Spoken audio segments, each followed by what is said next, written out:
Zamperini, sir.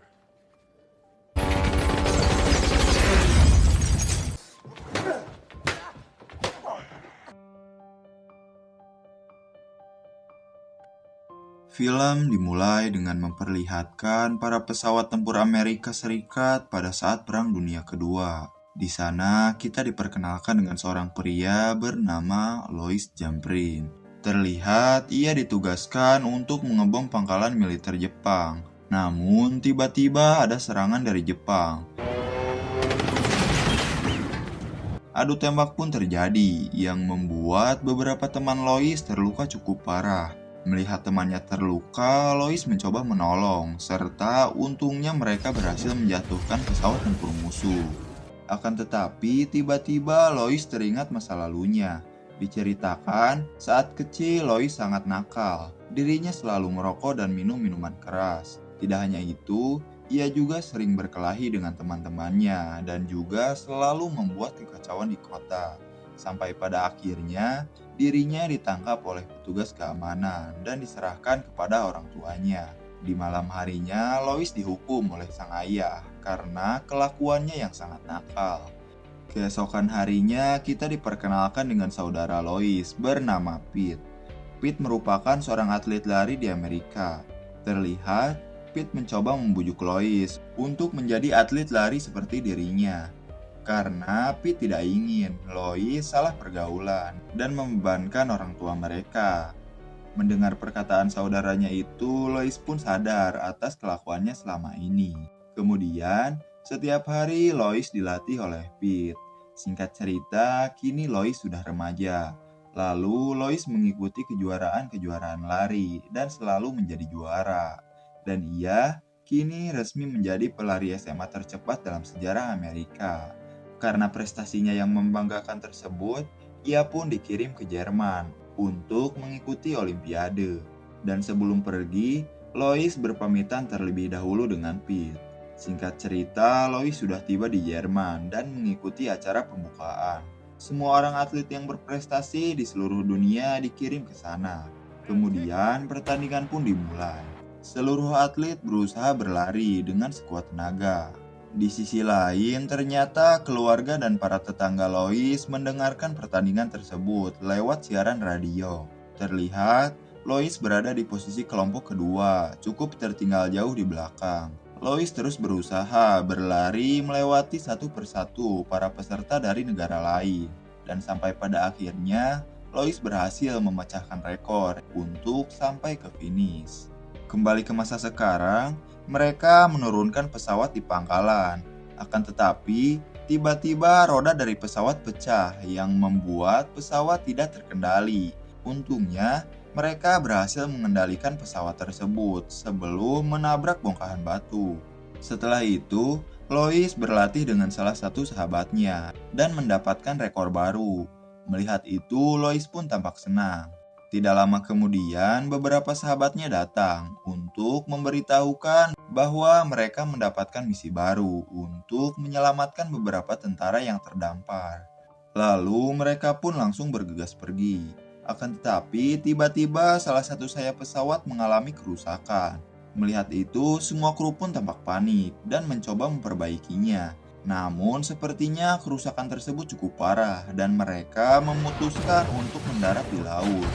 Di sini, tampak Louis hampir tenggelam bersama pesawat dikarenakan bajunya yang tersangkut di badan pesawat.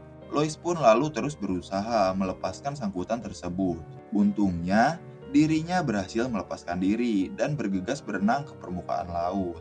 Dan ternyata, dua sahabatnya juga selamat dari kecelakaan tersebut yang bernama Phil dan Meg. Namun, sepertinya Phil terluka akibat benturan keras saat kecelakaan terjadi. Kemudian, Louis melihat persediaan makanan dan minuman yang berada di dalam tas. Lalu, Louis meminta Meg untuk berhemat karena mereka kekurangan persediaan makanan. Keesokan harinya, Louis dan Meg melihat sebuah pesawat melintas. Kemudian, mereka mencoba memanggil pesawat tersebut. Akan tetapi, sepertinya pesawat tersebut tidak merespon. Setelah itu, Louis melihat makanan yang tersisa telah habis dimakan oleh Meg. Melihat itu, Louis tampak marah karena sekarang mereka sudah tidak punya ketersediaan makanan lagi. Setiap hari mereka menangkap ikan untuk dimakan mentah-mentah, dan mereka sangat menikmatinya karena tidak ada lagi makanan yang bisa dimakan di tengah laut. Lalu hari ke-18 pun tiba. Terlihat badan mereka yang kurus kerontang dikarenakan kekurangan makanan. Di malam harinya hujan badai menerjang mereka. Perahu yang mereka naiki terombang-ambing ke sana kemari, sampai akhirnya badai pun terhenti. Keesokan harinya mereka mencoba menangkap ikan hiu untuk dijadikan makanan, dan seperti biasa mereka memakannya mentah-mentah.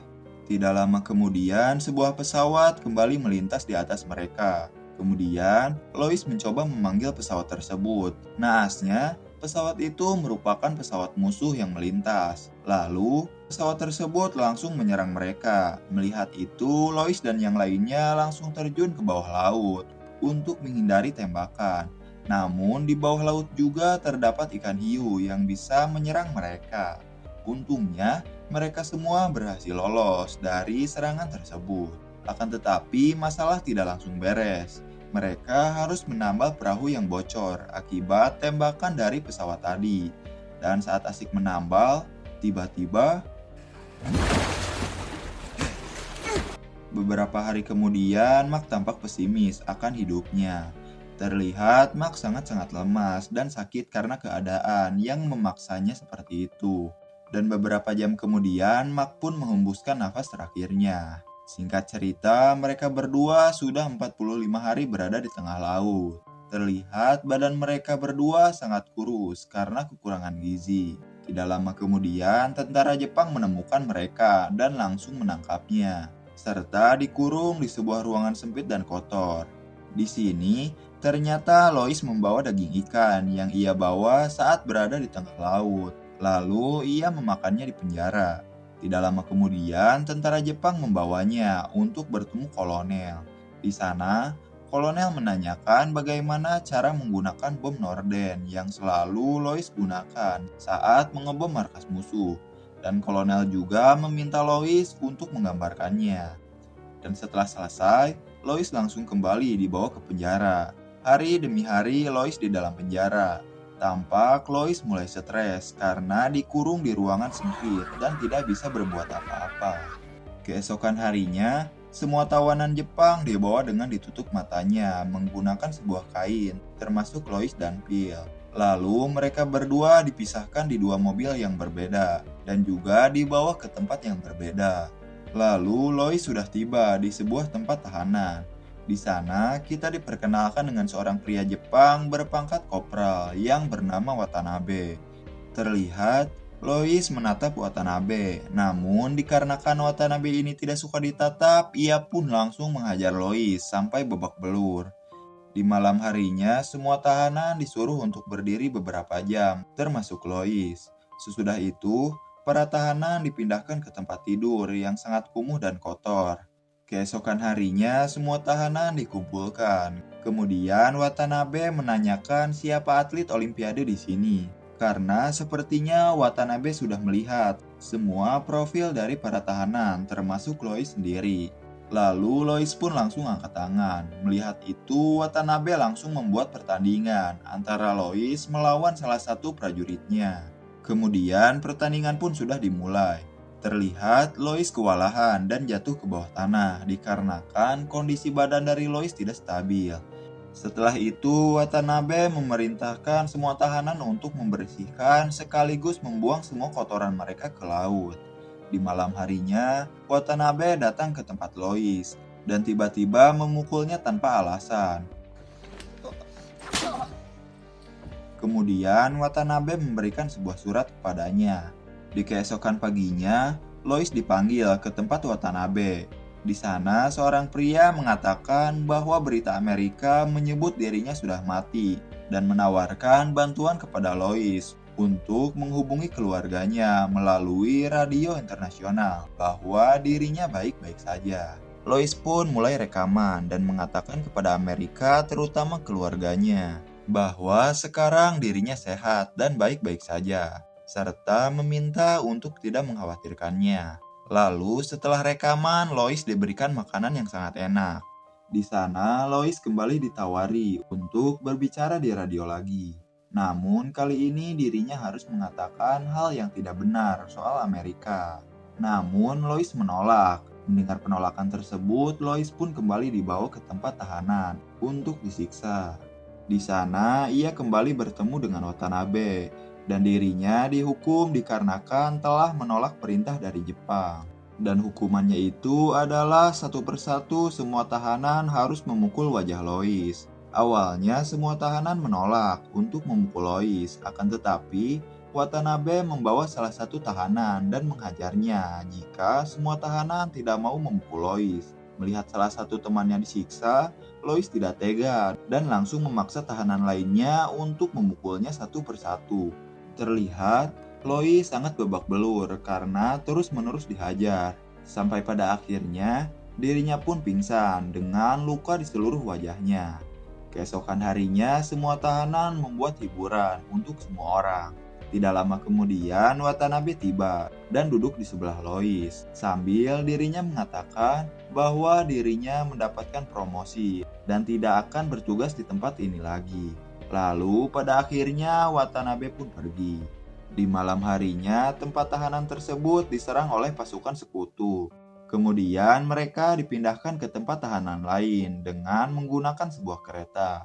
Sesampainya di sana, mereka melihat orang-orang yang sedang bekerja membawa batu bara dan mereka kembali bertemu dengan Watanabe dikarenakan ternyata Watanabe ditugaskan di sini. Kemudian Watanabe mengatakan semua tahanan akan membantu Jepang dengan bekerja di kapal tongkang batu bara dan siapapun yang tidak mau bekerja akan dieksekusi. Setelah itu para tahanan pun mulai bekerja setiap hari. Terlihat beberapa tahanan mulai kelelahan akibat kerja paksa tersebut, termasuk Lois sendiri.